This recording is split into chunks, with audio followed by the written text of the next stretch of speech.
সারা দেশে উৎসাহ উদ্দীপনার মধ্য দিয়ে উদযাপিত হচ্ছে ঈদ উল ফিতর। এ বিষয়ে আরও জানাতে চট্টগ্রাম ও মুন্সিগঞ্জ থেকে সহকর্মীরা রয়েছেন। শুরুতেই চট্টগ্রামে অনুপম শীল। অনুপম, ঈদের জামাত শেষে মোটামুটি ঈদের অন্যান্য অনুষঙ্গ যা থাকে সেমাই খাওয়া সহ অন্যান্য সব শেষ বলতে গেলে, এখন বিভিন্ন জায়গায় ঘুরে বেড়াচ্ছেন অনেকে। কোথায় আছেন জানাবেন আর চট্টগ্রামের বিভিন্ন জায়গার খবর তুলে ধরবেন।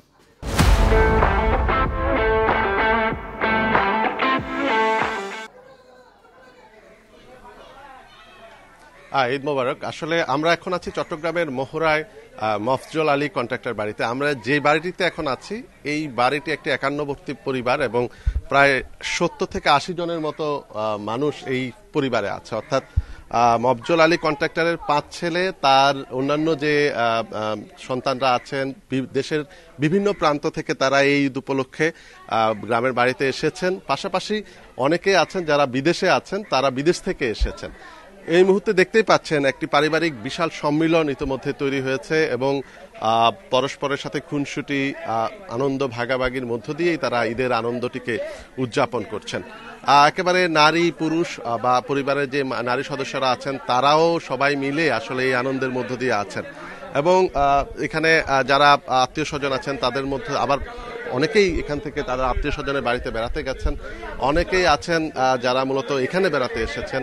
সব মিলিয়ে একটি আনন্দমুখর পরিবেশ। এবং চট্টগ্রামে আপনারা জানেন যে দীর্ঘ সময় ধরে সালামি নিয়ে এক ধরনের আনন্দ মজা হওয়ার বিষয় রয়েছে, পাশাপাশি শিশুদের মধ্যে একটু উচ্ছ্বাস আছে।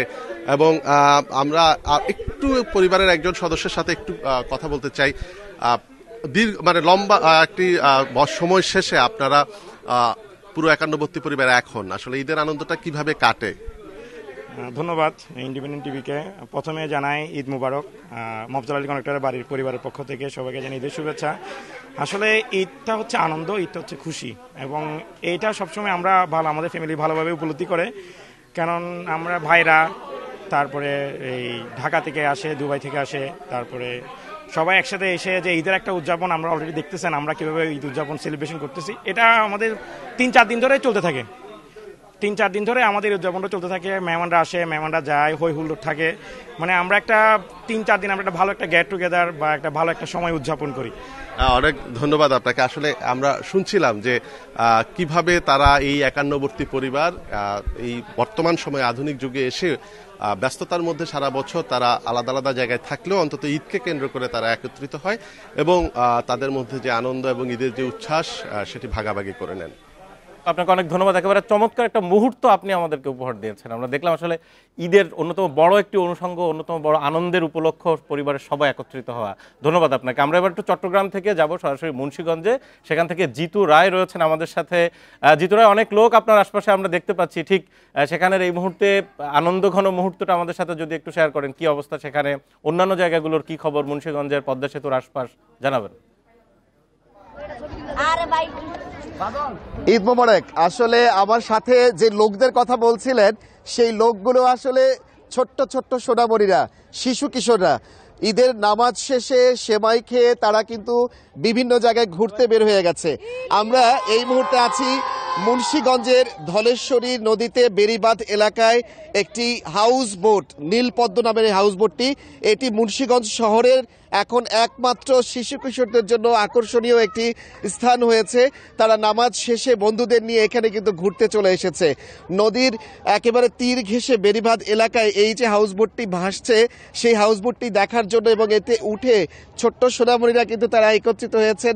ছোট্ট ছোট্ট তারা সবাই বন্ধু বান্ধব সবাইকে নিয়ে এখানে চলে এসেছেন এই ঈদের আনন্দটি ভাগাভাগি করবার জন্য। প্রকৃতপক্ষে মুন্সিগঞ্জের চারপাশে পদ্মা, মেঘনা, ধলেশ্বরী, ইছামতি নদী বেষ্টিত। এখানে পর্যটন শিল্প গড়ে না ওঠার কারণে নদী কেন্দ্রিক সমস্ত পর্যটনগুলো কিন্তু এখানে আমরা লক্ষ্য করতে পারি। আর এই পর্যটন কেন্দ্রগুলোর মধ্যে নদীকে কেন্দ্র করে এই যে হাউসবোটটি, সেটি এখন শিশু কিশোরদের আনন্দের প্রাণ হয়ে উঠেছে। শিশু কিশোররা এখানে কিন্তু চেষ্টা করছেন নিজেদের আনন্দ ভাগাভাগি করে নেওয়ার জন্য এবং এখানে খাবারের ব্যবস্থাও আছেন। আমরা কিছু নতুন প্রজন্ম আমাদের ছোট্ট সোনামন্দির সঙ্গে কথা বলবার চেষ্টা করব। তোমরা এখানে কেমন ঈদ উদযাপন করছো? অনেক ভালো। আজকের ঈদটা তোমাদের কাছে এখানে কেন, কেমন লাগছে, কি করছো, কি কি করেছো? কি কি করেছি? হ্যাঁ, আজকে কি কি করলে? ঘুরছি, অনেক মজা করছি। আজ এই জায়গাটাতে কেমন লাগছে, নদীর পাড়ে এই হাউসবোটটা? অনেক ভালো লাগতেছে। এরপরে তোমাদের প্ল্যান কি? এই যে ঘুরতে আসার একটু কিছু আচ্ছা, আমাদের সঙ্গে একজন অভিভাবক আছেন, তার সঙ্গে একটু কথা বলবো। কেমন লাগছে নদী কেন্দ্রিক আজকের এই পর্যটন ব্যবস্থাটা? ধন্যবাদ ইন্ডিপেন্ডেন্ট টেলিভিশনকে। আসলে মুন্সিগঞ্জে ঘোরার মতো জায়গা একেবারে নাই বললে চলে। তার মধ্যেও মুন্সিগঞ্জ শহরের এই লঞ্চ ঘাটে আইসা আমরা এই নীলপদ্ম নামে বোর্ডের মধ্যে এই ভাগনাদেরকে নিয়ে আসছি, খুবই ভালো লাগতেছে আর কি। শুনছিলেন, ভালো লাগার কথা বলছিলেন। ঈদ আনন্দ উদযাপনের জন্য মুন্সিগঞ্জ যেহেতু নদী কেন্দ্রিক একটা জায়গা, সেখানে এই ছোট্ট সোনামণিরা একই হাউস বোটটিতে তারা তাদের ঈদ উদযাপন করছে। মুন্সিগঞ্জের ঈদ আনন্দের ছোট্ট সোনামণিদের সঙ্গে এই ছিল আমার কাছে সর্বশেষ। এবং মুন্সিগঞ্জ থেকে আমাদের সহকর্মীরা জানাচ্ছিলেন ঈদের আনন্দ কিভাবে তারা উপভোগ করছেন স্থানীয়রা, সেই খবরটি।